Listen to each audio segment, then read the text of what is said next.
all began in 1933. My dad talked the Evanston YMCA into allowing 9-year-olds to join. Well, my first introduction to the YMCA was going to Camp Echo, 1935, if you will. And I was 8 years old. Well, you're supposed to be 9. Well, I was introduced to the Y when I was 10 years old by my mother taking me to the Y, spending $10, a huge sum, to buy me a year's membership and to enroll me in swimming lessons. I think I was in 6th grade, which would have been 1939, and we formed our Y Club, which was called Franklin. And we met in round robin homes like every Thursday night.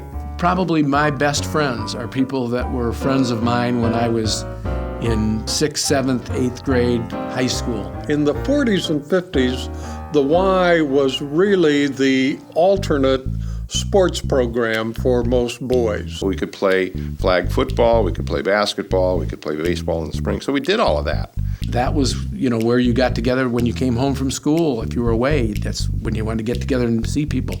You'd always know you'd find them at the Y. There was a place called the Plant Room. Almost everybody would congregate there, and there were dances. And that's where we met our girlfriends. That's where we tried to meet girlfriends. And then from there, the Y dances, Friday Night Live, I believe is what they called them. Those were a tremendous amount of fun. Can you imagine running a high school dance for 3 hours through a jukebox? It's the craziest thing in the world. But we did it. those friendships have meant so much to us and still do. And now 64 years later, we are still in touch with each other and have stayed that way all through the years. The problem is what you remember, you don't want to tell anybody.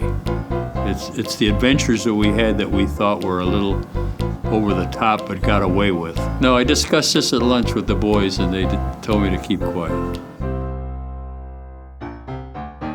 When I came to the YMCA, the boys and the men were swimming naked. I had to be the lifeguard sometimes, and I would turn my head, and then I'd bring my head back, and my eyes would kind of go around the pool to see if anyone was on the bottom of the pool. So finally I said, I can't do this anymore. Either I will be the aquatic director, the men will suit up, or I don't have to be the aquatic director. Time took care of that, and with patience, it became very much accepted for women and girls to be members of the YMCA. So the women won over that year. One of the programs that especially felt was meaningful is what we called Little Women. I thought that it was really wonderful that kids had a place to go that was so engaging on Saturday morning.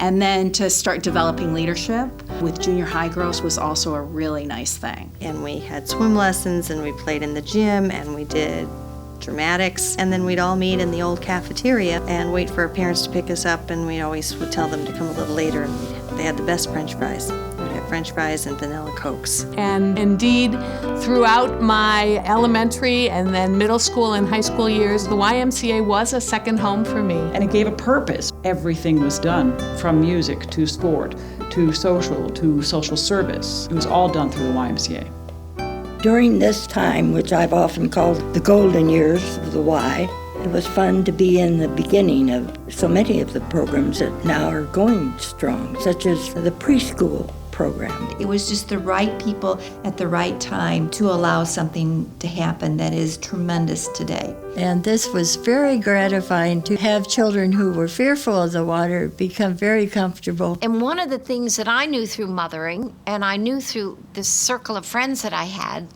was that not only would kids enjoy swimming lessons, but they also might like to go to the gym. One thing led to another, and there was a gym and stuff program for 2-year-olds, and then that was successful, so we started a Just for Threes program. The focus was developing them age by age. So we went to more for 4s. And then Alive with 5s came along. Now look what has happened. It has developed where it has a building of its own. With over 300 children in various different programs of part-time, full-day, preschool, after-school. What this offers for the university is a place for many, many families to gather from Northwestern and to share in absolute top-notch quality childcare. I think there's enormous opportunity to make the Evanston community a healthier, a more inclusive community through engagement with our partners in the community. We created, with the YMCA and Northwestern, the first ever children's triathlon, where children would be able to gather with their families and learn the excitement of competing for themselves in all the events associated with a triathlon. And that look on their face, it's just,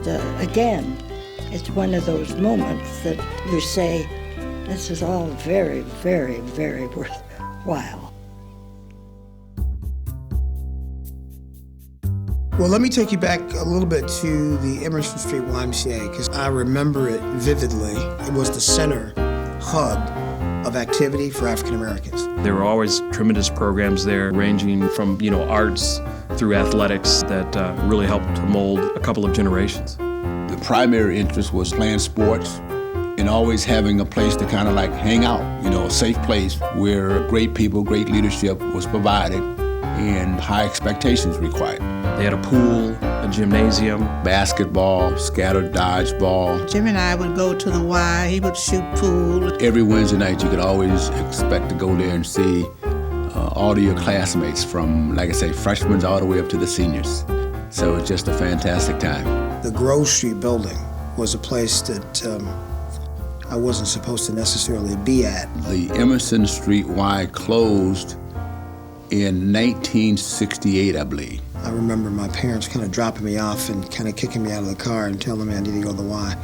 And then me saying, that's the white Y. Are you sure I can get in?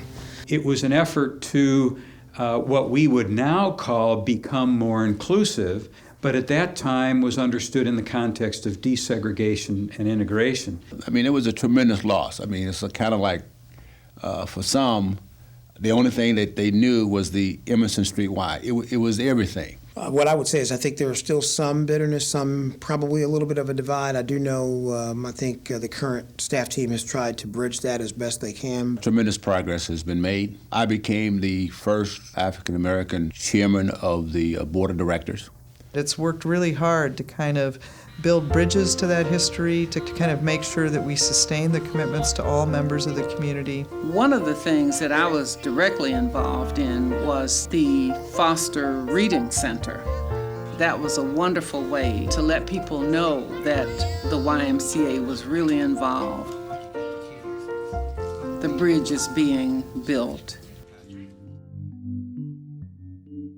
My favorite program really is a mentoring program that I had the opportunity to work with called Project SOAR. And it was a great opportunity to connect caring adults with young people who are in need of positive role models. You're assigned to a child, in this case a 10-year-old, who was living in a foster home with 9 other kids. His father was in prison for murder. His mother was long gone because she was a drug addict. He wanted to be a chef at that time, so we did cooking classes. He ate at our house quite often, met my grandkids, my daughters. I saw what impact it has in a child's life. It just showed me that the Northwestern students could inspire these youth. And today there are always somewhere between 50 and 60 mentors who want to be part of Project SOAR. So the Northwestern students are gaining just as much. I have a deep belief that every young person deserves to know that they're the most important person in the world to somebody. I had not been up to Camp Echo for years, and I actually went up with LaShawn, and we had a weekend up there, and we all took the bus up, and we did the ropes course.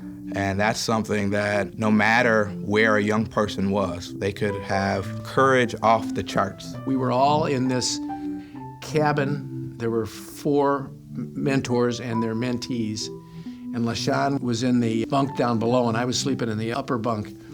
And he got scared, and he asked if he could come in and just hug me. It was, you could just see that he'd not had that, and he was a little scared, and he had somebody he could come to, and that was probably the most touching moment I can remember with him. We had some good times, though.